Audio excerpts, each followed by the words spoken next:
guys, and welcome back to Reading Club. Today I'm going to read you Franny K.Stein, Mad Scientist,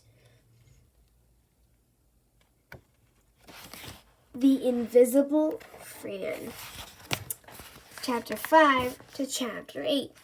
Chapter 5, Franny tosses her cookies. Igor sat patiently and listened to Franny. "Not one," she said, dropping the toenail fungus translator on the floor. "In my whole class, not one other kid has even thought about conducting an experiment. Dancing, yes. Collecting, yes. Athletics, yes. But mad science, no." Franny continued her rant as she checked the progress of her various experiments. One kid had a terrarium with a chameleon, but get this, he doesn't do any experiments with it. Igor wasn't crazy about chameleons since the first time Franny's giant chameleon had tried to swallow him, but he shook his head and tried to appear as though he agreed with Franny. "I asked Miss Shelley if I could put off doing my presentation until tomorrow, after Billy shared his hobby, which is making pretty cookies. My heart just wasn't in it. Pretty cookies. I mean, seriously, Igor, that has to be the dumbest hobby of all. Imagine doing all of the measuring and mixing and waiting just for pretty cookies. Look, he even brought some in for everyone." Franny tossed her pretty cookies in the air and shot a sizzling death ray through them. "These kids are so misguided, Igor. They don't know what they're missing. Their interests are absolutely useless.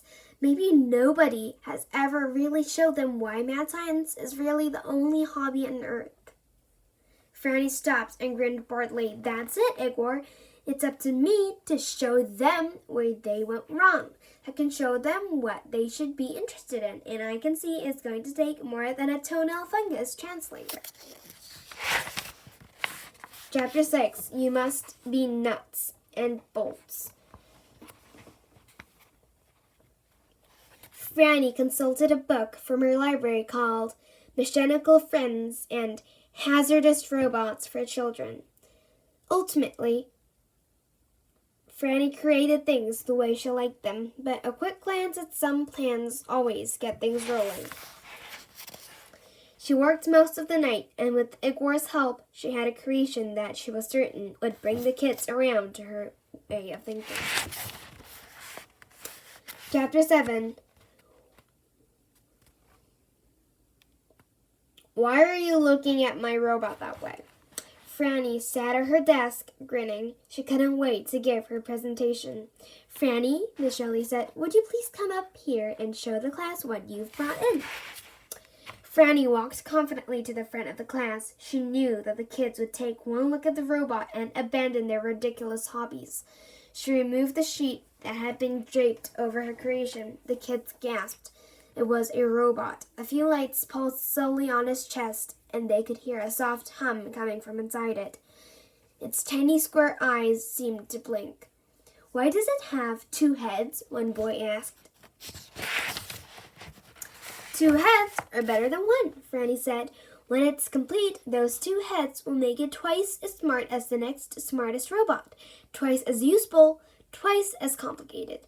Franny held up the robot's blueprints for the kids to see. "My robot."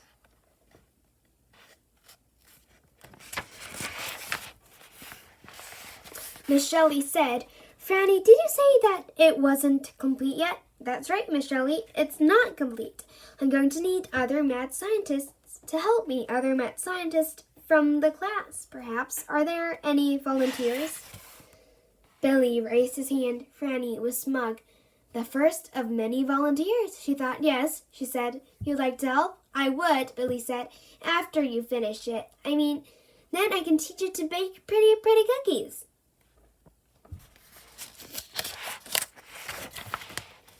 Chapter 8, In the Gizzard of the Lizard. Igor just hated to see Franny depressed. depressed. He did his best to cheer her up. He juggled spiders. He dressed up like her mom. He even thought about letting the giant chameleon swallow him a little bit, since that always made Franny laugh. All Franny could talk about was her friends at school. No volunteers, Igor. They all want to stick with their pointless little hobbies. They don't get it. They don't get it at all.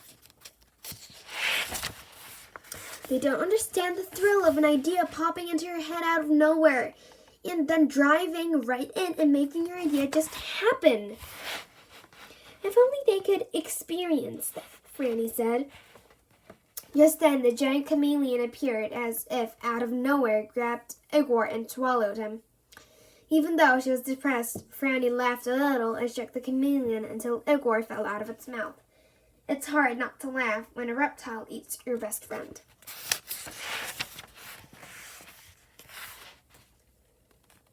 You have to be more careful, Igor, Franny said. Igor hid behind Franny. You know, the giant chameleon can camouflage himself. It's practically like he's invisible. Franny's eyes narrowed and a familiar grin stretched across her big round face. Invisible, said Franny, and she nodded slowly. That's it, invisible. That's the end of this channel. If you liked it, please click many likes and subscribe Reading Club. I'll see you later, and bye everybody!